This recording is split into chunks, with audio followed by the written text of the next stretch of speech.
लालू नीतीश दोषी हैं, कांग्रेस और मोदी यहाँ के असली गुनाहगार हैं। डेमोक्रेट ईमानदार है, चुना जाने वाला हर कलेक्टर एसडीओ क्या काबिल है? किसी बालू माफिया, शराब माफिया, बदमाश, गुंडे को नहीं देंगे, नेताओं के लड़कों को नहीं देंगे। जो लोगों ने पिछले 10 साल 15 साल में बिहार को लूटा है उनको वोट नहीं देंगे। ऐसी ट्रेन नहीं चाहिए जिसमें बिहार के बच्चे जानवरों की तरह मजदूर बनकर गुजरात जाएं, महाराष्ट्र जाएं काम करने। दिल्ली में अगर बिहार के लोग काम नहीं करेंगे तो वहां से कूड़ा कचरा रोड पर भर जाएगा।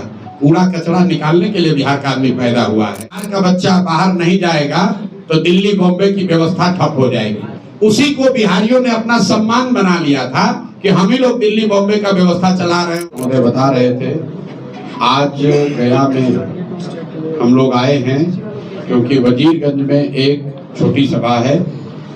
ये जो अभी प्रयास हो रहा है, ये बिहार बदलाव यात्रा जो हम लोगों ने शुरू की है जेपी के सिताब दियारा से, जेपी के गांव सिताब दियारा से, आज से करीब 20 दिन पहले जो यात्रा शुरू हुई है, उसका मुख्य उद्देश्य ये है कि पिछले 2-2.5 बरस से पदयात्रा के माध्यम से या अन्य माध्यमों से बिहार के जन जन को जन स्वराज की परिकल्पना, इस प्रयास, इस विचारधारा के बारे में जाकर बताने का प्रयास किया गया है।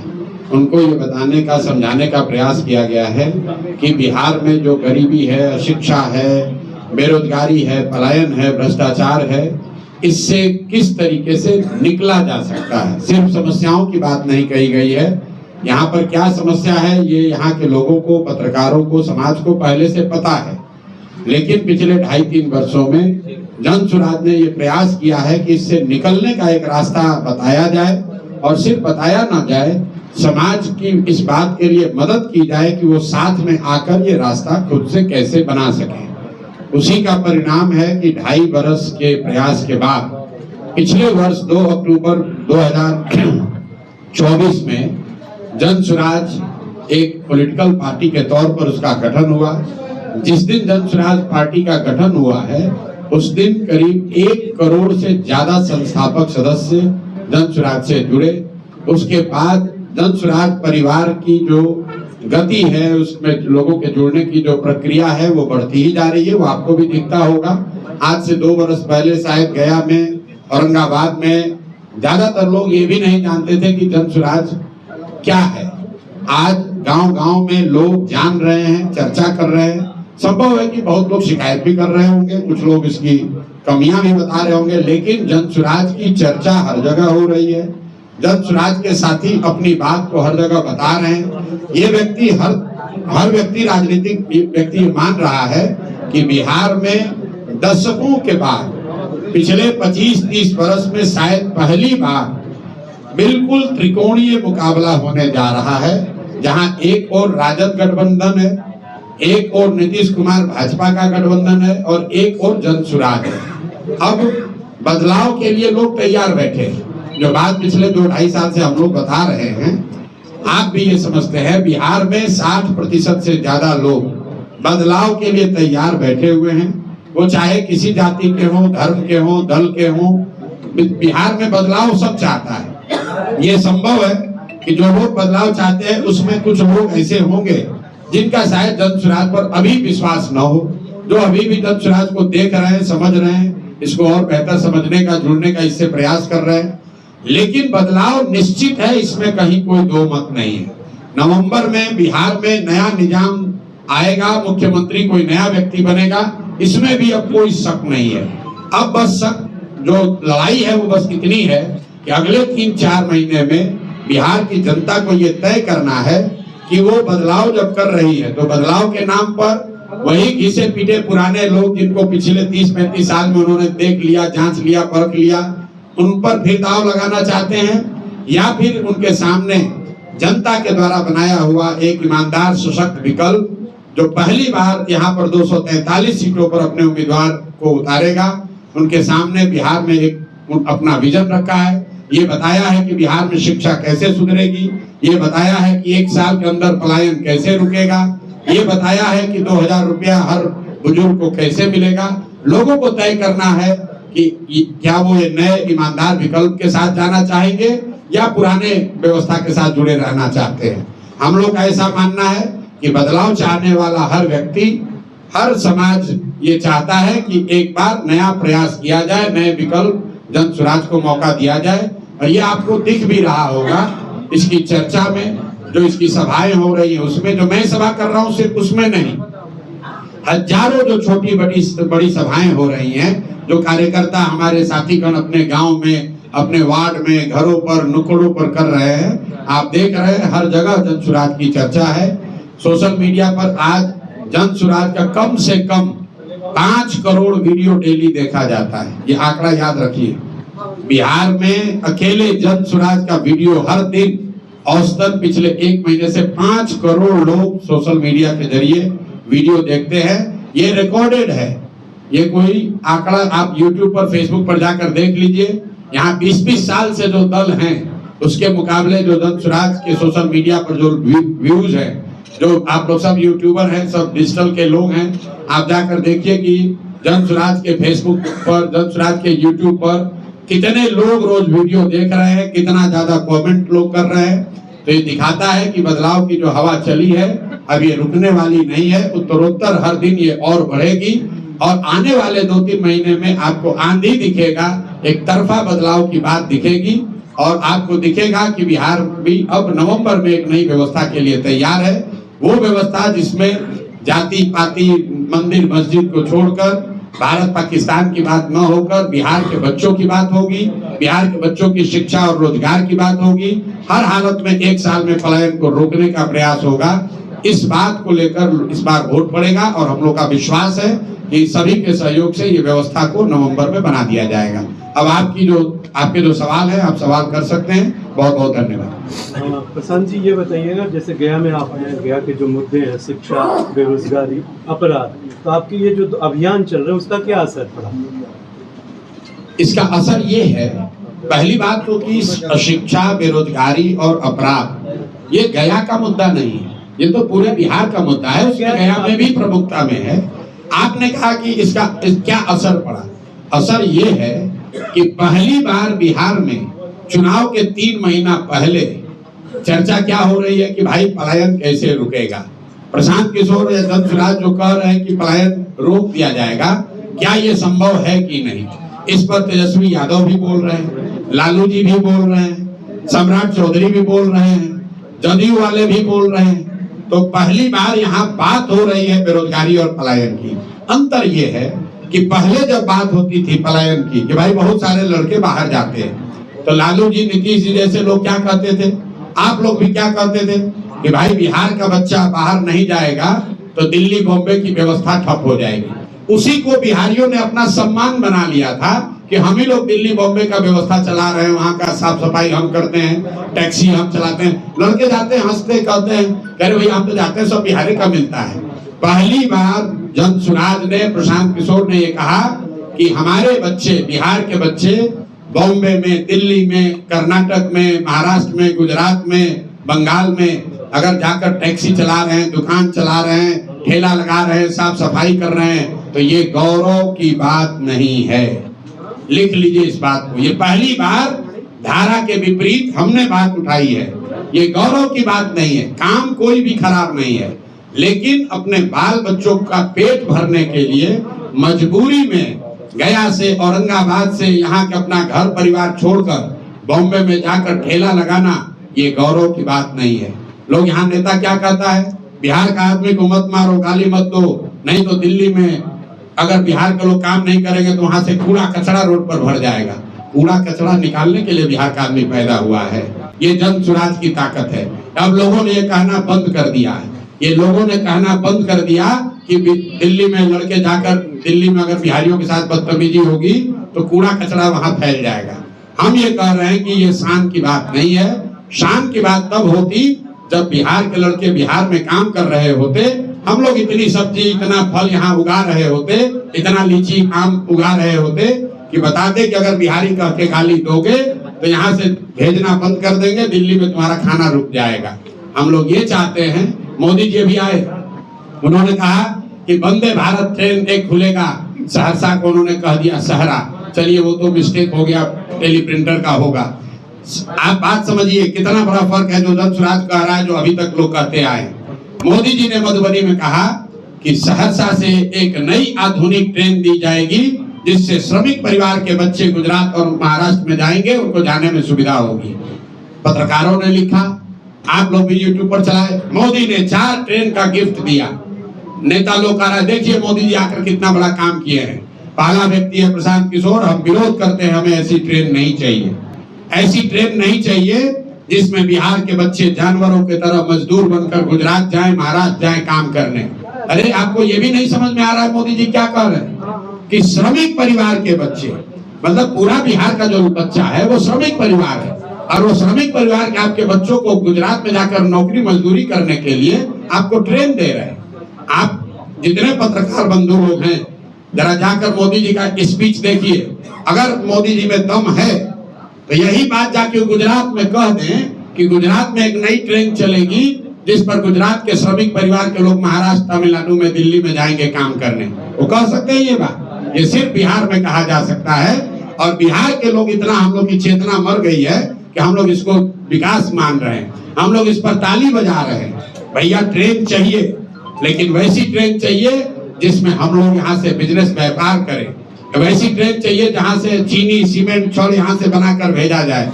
वो ट्रेन बिहार के लोगों को नहीं चाहिए जिस पर हम लोग के बच्चे मजदूर बनकर गुजरात और महाराष्ट्र के फैक्ट्रियों में जाकर अपनी जवानी बर्बाद करें।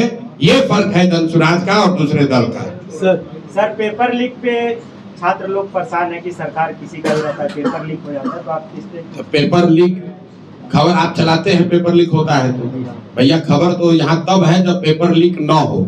पिछले 4-5 साल में कौन सा ऐसा परीक्षा हुआ है जिसमें पेपर लीक नहीं हुआ है? और पेपर लीक के मामले में अगर किसी एक दल ने, एक नेता ने मेहनत करके काम किया है, हम 16 दिन आमरण अनशन पर बैठे थे, आपको भी पता है, खाली बयान नहीं देते, 16 दिन तक बैठे रहे। जनसुराज ने अपने खर्चे पर हाई कोर्ट में छात्रों के बिहाफ में पूरा केस लड़ा। अब न्याय अगर नहीं मिला, हम लोग तो अपनी ओर से कोशिश कर सकते हैं। अब जनता को तय करना है कि पेपर लीक करने वाले सरकार को आप वोट देते हैं कि आप पेपर लीक को रोकने वाले, लड़ने वाले लोगों के साथ होते हैं। जो लोग पेपर लीक कर रहे हैं, पिछले 5-7 वर्षों में जिन लोगों का भी नाम आया है, उन पर क्या कार्रवाई हुई है? जो अफसर आज इस चीज के लिए दोषी है, एक भी अफसर के बारे में आप बताइए जिस पर कार्रवाई हुई है। लेकिन जिस सरकार ने कार्रवाई नहीं किया, जिस सरकार में पेपर लीक करने वाले माफिया का संबंध है, उसी सरकार को, उसी दल के नेताओं को अगर आप और हम वोट देंगे तो पेपर लीक कैसे रुकेगा भाई? आप बता दीजिए। सर बिहार में सर जनता का राज कब आएगा सर? अक्टूबर-नवंबर में, छठ के बाद। लिख लीजिए इसको, क्या नाम है आपका? जनसुराज आएगी तो जनता की राज आएगी। जनता का राज आएगा तब जनसुराज आएगा, उल्टा है। उल्टा। अगर लोगों को लालू, नीतीश, मोदी से छुटकारा चाहिए तो लोगों को अपने बच्चों के लिए, अपने बच्चों के शिक्षा रोजगार के लिए वोट देना है। और जब वो बात बनेगी तो जनता का राज बनेगा। जनता का राज बनेगा तो जनता के राज का मतलब क्या होता है? जनसुराज। उसका नाम ही, शाब्दिक अर्थ भी वही है। सुराज मतलब सुंदर राज और जन मतलब जनता। जनता का सुंदर राज, यही इस पार्टी का ही नाम है। उसको भी तो ध्यान से आप देख लीजिए, और आप हमारे जितने भाषण होते हैं देख लीजिए। कोई ऐसा देश में नेता दल नहीं है जो ये कह सकता हो कि भाई जिसको वोट देना है दो। हम लोग ये नहीं कहते हैं कि जनसुराज को वोट दो, हम लोग कह रहे हैं जिसको वोट देना है दो, लेकिन अपने बच्चों के पढ़ाई रोजगार के लिए वोट दो। हमने तो आगे बढ़कर ये भी कहा कि अगर जनसुराज में हम लोग के सारे प्रयास के बावजूद अगर कोई गलत आदमी टिकट पा जाए, और आप लोगों को विशेष तौर पर ये कहना चाहता हूँ आपके माध्यम से गया के, औरंगाबाद के, मगध की जनता को, अगर जनसुराज से कोई गलत व्यक्ति टिकट पा जाए तो मैं हाथ जोड़कर आपको अपील कर रहा हूं, उसको चुनाव मत जिताइएगा, उसको वोट मत दीजिएगा।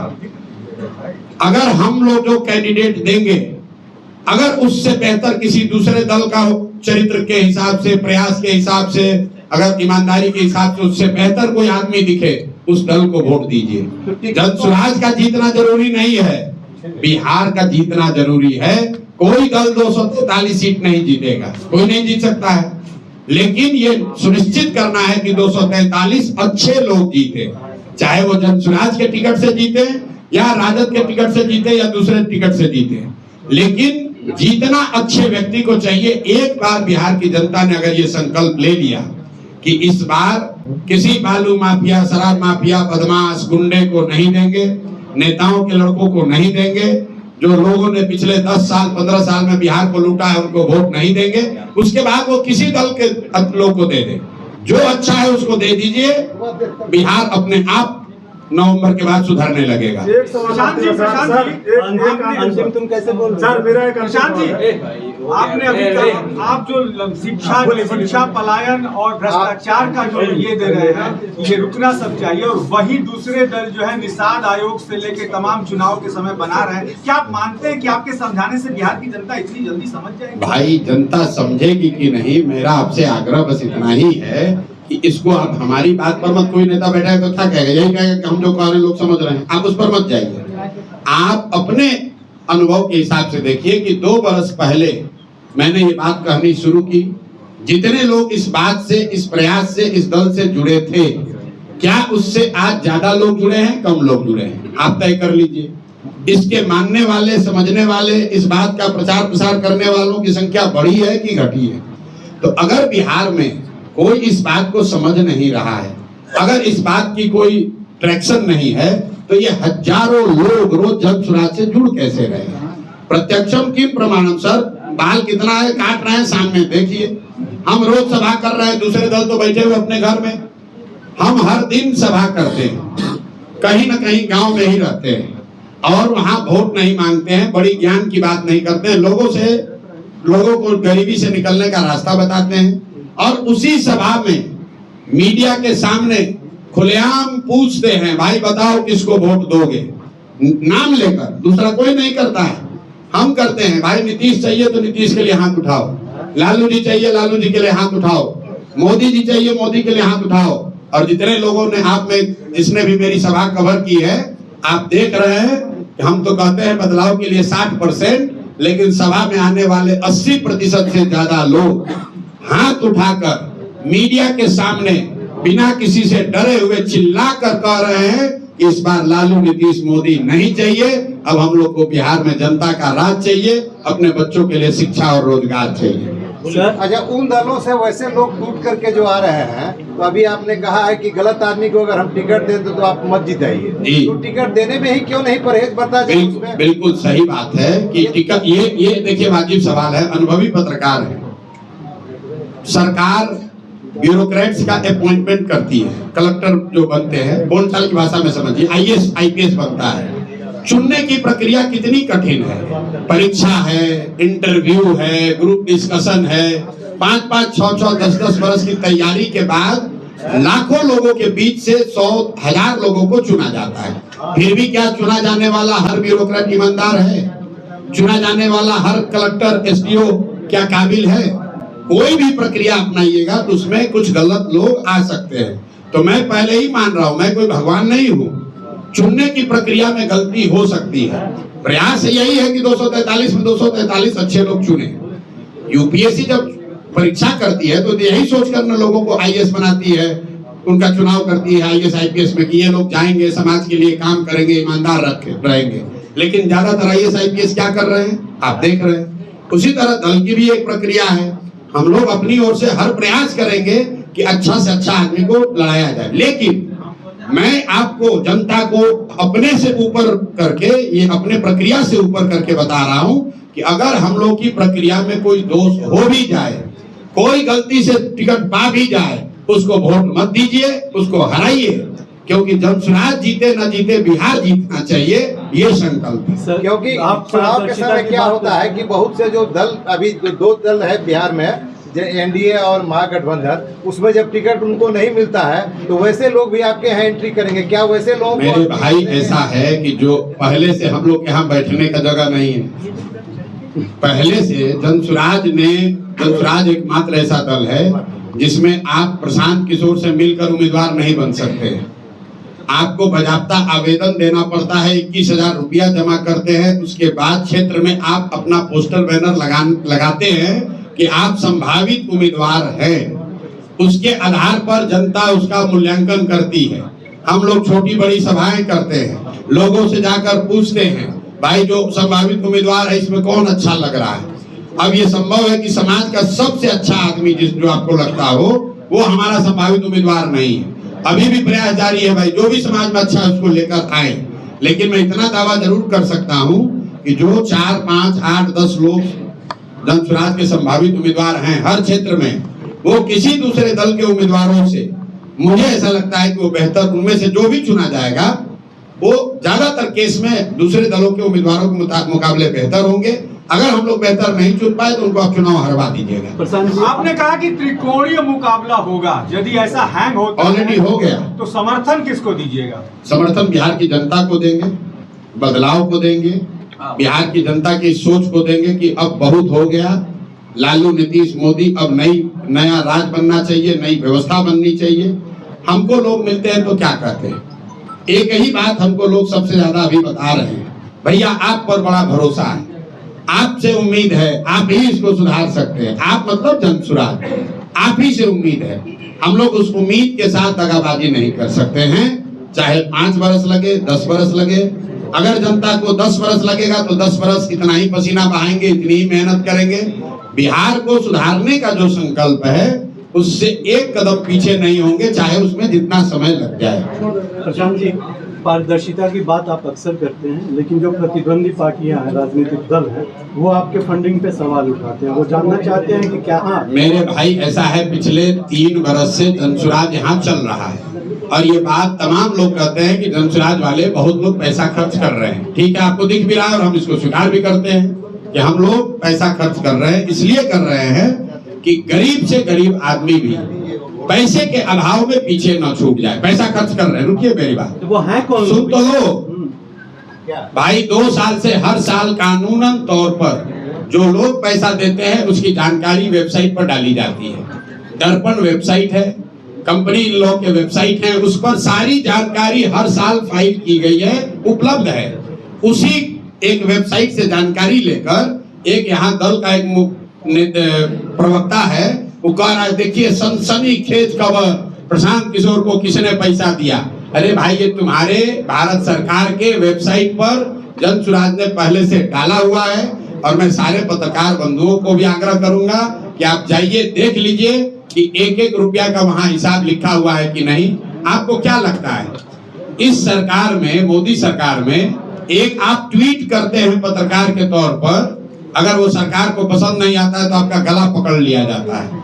हम 3 बरस से डंके की चोट पर कह रहे हैं कि बिहार की बर्बादी के लिए लालू नीतीश दोषी हैं, कांग्रेस और मोदी यहाँ के असली गुनाहगार हैं। आपके कैमरे पर भी कह रहे हैं, अगर दम है तो पकड़ के दिखाइए, दम है तो ईडी सीबीआई का डर दिखाइए।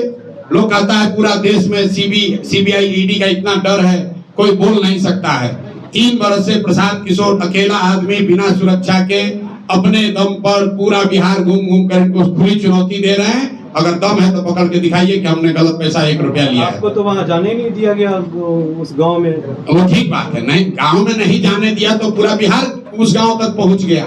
हम फिजिकली गांव में नहीं पहुंचे, लेकिन अरे सुनिए तो दम का बात, हम फिजिकली नहीं पहुंचे वहां। दम का मतलब शारीरिक दम नहीं होता है, जिगर होता है। कितना बड़ा कलेजा लेकर पैदा हुए। नीतीश कुमार का कलेजा नहीं है कि 20 बरस विकास की बात करने के बाद अपने गांव के लोगों पर उस आदमी को भरोसा नहीं है। हमको रोका तो क्या हुआ, 40,000 गांव के 13 करोड़ लोगों ने देखा कि अरे भाई, ये सुशासन का दावा करने वाला नीतीश कुमार अपने गांव में अपने स्वजातीय, अपने गोतिया भाई पर भी इस आदमी को भरोसा नहीं है कि कहीं प्रशांत किशोर जाएंगे तो खुलासा हो जाएगा। क्या खुलासा होना था? आपको खुली चुनौती दे रहे हैं, आप गया में दिखा दीजिए। 2 बरस पहले इस आदमी ने कहा था कि नहीं, विधानसभा में नीतीश कुमार ने कहा कि जातीय जनगणना होने के बाद जो 94 लाख परिवार गरीबी रेखा से नीचे पाए गए हैं उनको सबको 2-2 लाख रुपए की सहायता दी जाएगी। देखिए समाज क्यों पिछड़ा है, क्यों बिहार में स्थिति है।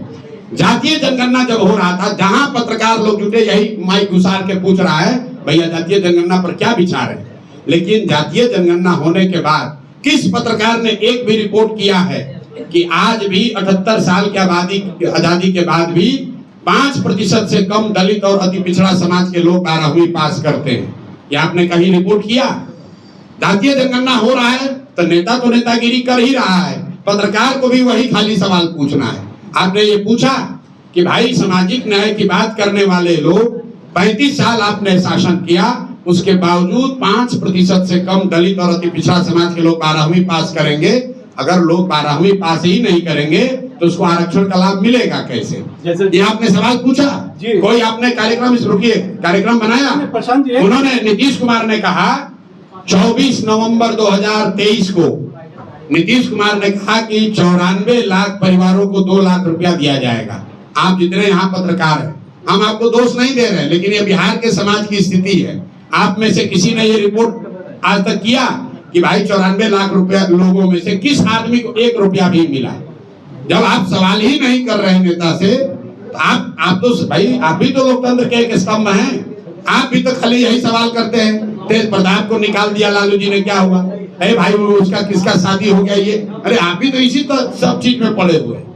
आप अगली बार जब जदयू के नेताओं से मिलिए तो पूछिए कि भाई नीतीश कुमार ने कहा था 94 लाख परिवारों को 2-2 लाख रुपया देंगे, उसमें सारे जाति समाज के लोग थे, उसमें से 5 परिवार को भी तुमने दिया कि नहीं दिया? और अगर नहीं दिया तो जो मोदी जी का 15 लाख का जुमला था वही जुमला तो तुम भी पढ़ रहे हो भाई। चलिए अब और कोई सवाल कर लीजिए। एक सवाल है सर, और रह गया। कुछ दिनों पहले आप बोले थे सर अर्श पे या फर्श पे, तो अभी जन स्वराज को आप कहाँ देख रहे हैं सर? भैया अभी हम जन स्वराज को प्रयास करता देख रहे हैं। अर्श पर और फर्श पर बैठाने का काम तो जनता को करना है। हम उन नेताओं में से नहीं है जो कहेगा भैया हम 200 सीट जीत रहे हैं। मतलब जदयू के नेताओं से बात कीजिए, उसके नेता 200 नीतीश कुमार 200 सीट का नाम नहीं बता सकते। उनका मानसिक हालत इतना खराब है कि वो 200 सीट का नाम नहीं बता सकते हैं बिहार में जीवन भर राजनीति करने के बाद। लेकिन नेता दावा कर रहा है कि 200 सीट से ज्यादा हम जीत जाएंगे। कौन दावा कर रहा है? जो जीवन में कभी चुनाव नहीं लड़ा, अशोक चौधरी, प्रवक्ता, MLC। किसी MLA से जरा कहलवाइए तो कि तुम अपना सीट जीत जाओगे, नहीं बता सकता है। तो पटना में बैठकर दावा करना एक बात है, लेकिन आप अगर मेरा ट्रैक रिकॉर्ड जानते हैं, मैं बात वही बोलता हूं जो मेरी समझ से हो सकता है।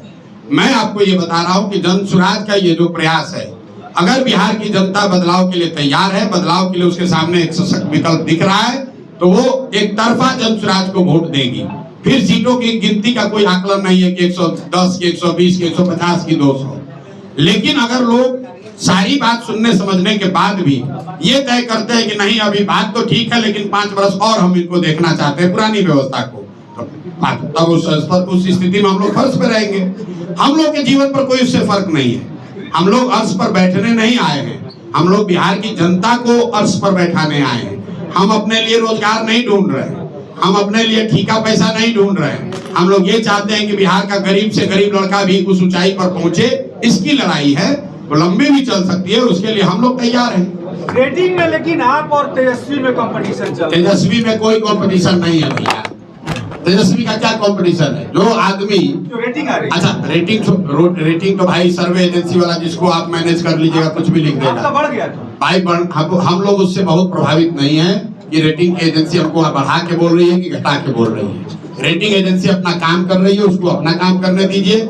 हम लोग अपना काम कर रहे हैं। हम इतना जानते हैं कि हम लोग सत्य के साथ खड़े हैं, हम बिहार को सुधारने के प्रयास के साथ जुड़े हैं, हम उस जज्बे के साथ जुड़े हुए हैं जो कह रहा है कि बिहार में बदलाव होना चाहिए।